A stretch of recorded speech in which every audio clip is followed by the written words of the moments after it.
300 million naira gone just like that. In 2022, a client of mine shared a very disheartening story where his friend bought a property in Ibejuleki Asat when Ibejuleki was still upcoming. And this guy spent 300 million naira getting this property, and eventually he lost that investment. And that's when I learned that real estate is not about the beautiful gate, the beautiful family, or even the beautiful realtor. I learned the hard way that documentation is your security. Hi, my name is Juliet from Chinnycon Realty, an award-winning realtor based in Lagos, Nigeria. And today I will be teaching you the difference between smart investment and nightmare. If you have ever wondered what is C of O, governor's consent, survey, deed of assignment, received, all of those plenty language that we speak in real estate investment, today I will be taking it one after the other to explain to you the document that you actually need before making that purchase. Number one, Certificate of Occupancy, also known as C of O. This is usually issued by the state government under the Land Use Act. And what does this Certificate of Occupancy prove? It proves that the seller is actually the owner of the land. And how do you verify if your Certificate of Occupancy is authentic? The best way is to go to Land Registry yourself, or you pay your lawyer to go to Land Registry with this C of O number, and that way you will be able to see all the details you need to know about that property. Can I buy if the land doesn't have C of O?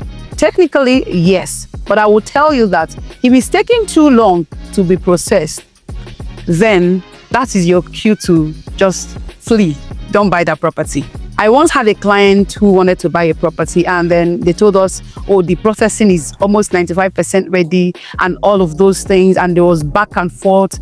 And to cut the long story short, we found out that there were about four owners in this same property. It doesn't take forever to get C of O because C of O is issued once in 100 years. Number two is governor's consent. What is the difference between governor's consent and C of O? I know that they both sound alike, but hear me out.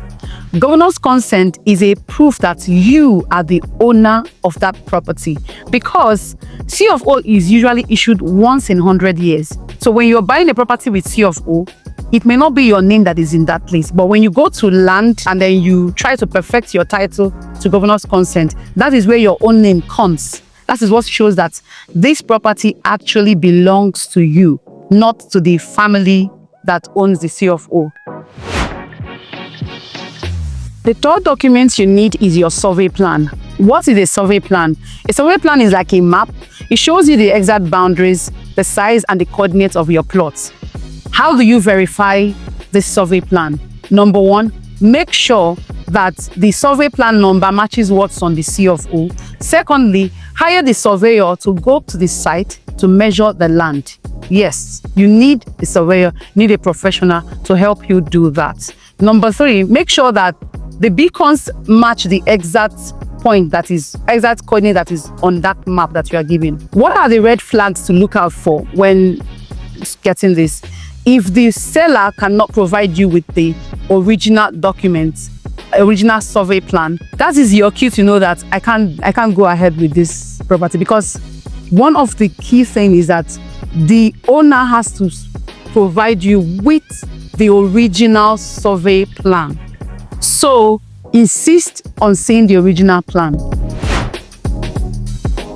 The fourth document you need is your deed of assignment. So this deed of assignment is what? It's just between you and the owner that is selling the land. He writes to you that to show that I am selling this also plot to this person. So that is what gives you like a receipt from the owner. And you need deed. Deed is very, very important. Most time, people tend to overlook deed. And let me give you a story. A client of mine wanted to sell his property. He came to me. He said, oh, that he wants to sell his property, but he has lost his deed.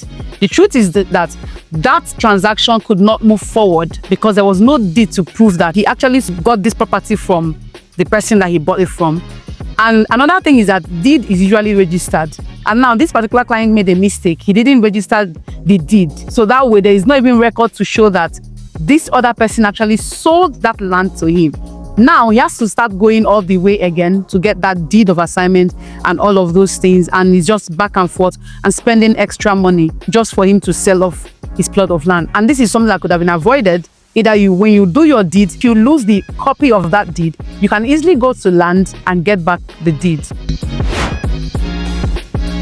The fifth document that you need is receipt and proof of payment. In Lagos, Nigeria, where I am, most times you buy property off plan. That is to say that you are paying in bits. And that receipt and your proof of payment is what helps you to know that I've actually paid this amount of money. And that way, there is no argument of did you pay or did you not pay. Whatever payment you make sure that you are keeping your proof. They are keeping, especially if you are doing bank transfer or you are doing check and all of those things, keep it until the whole transactions is done. And then you get your deed of assignment that now shows that you pay this amount of money to someone. But if you have not concluded that transaction, make sure that the person writes you your receipts to show I've collected so amount of money from Mr. A.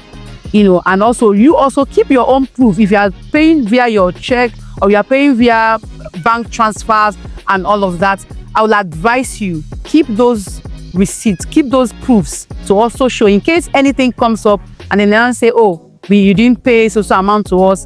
You go and bring out your receipts to show I paid so amount, and make sure that they write their own official receipts to you indicating that you have paid so amount of money to them. I know that I've said a lot of stuff and then you're wondering, how do I even verify these documents? What are the verification process? First of all, the number one thing to do is to go to the Land Registry, which is where the Ministry of Land, where you can take your C of O number, your governor's consent number, and go there. Every information you need about that land is there. So you don't actually necessarily need a lawyer if you have all these details about the land. You don't actually, but what a lawyer does for you is that it makes the work easier for you. That's it. That's what a professional does for you. Sometimes clients are too busy and you don't want to do all of those things by yourself. Then you can hire a lawyer to help you do the search. Here are a few common mistakes to avoid. Buying based on locations.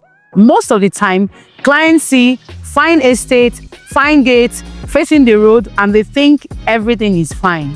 No, always verify your papers first. Secondly, trusting the agent too much. Maybe the agent is my family cousin, is my sister sibling, all those plenty grammar. Some people do not really understand how to verify documents, or they don't even understand the documents to even buy. They're just basically telling you to buy based on their own honest opinion.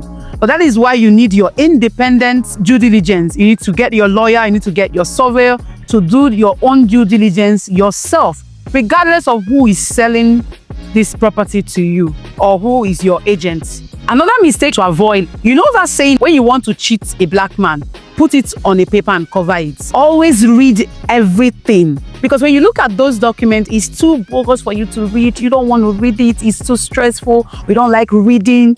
See, this time around, my darling, you are going to read. If you cannot read, give it to a lawyer to read for you before you sign. Let your lawyer interpret to you what you are signing. Don't just pick up a document and sign. This is how a lot of clients are falling into problems. Sometimes there is one or two clauses that does not favor you in that document you are signing. And when the time comes, you go to the company, they bring out that clause and you're wondering, when did I sign it? Yes, you signed it because you did not read it. So make sure you engage your lawyer to read and interpret for you, or you take your time and read it and interpret. Here is a recap of everything that we have been saying.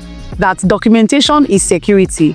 And these are the documents that you will need. You need C of O, you need governor's consent, you need deed of assignment, you need your survey plan, and then you need receipts.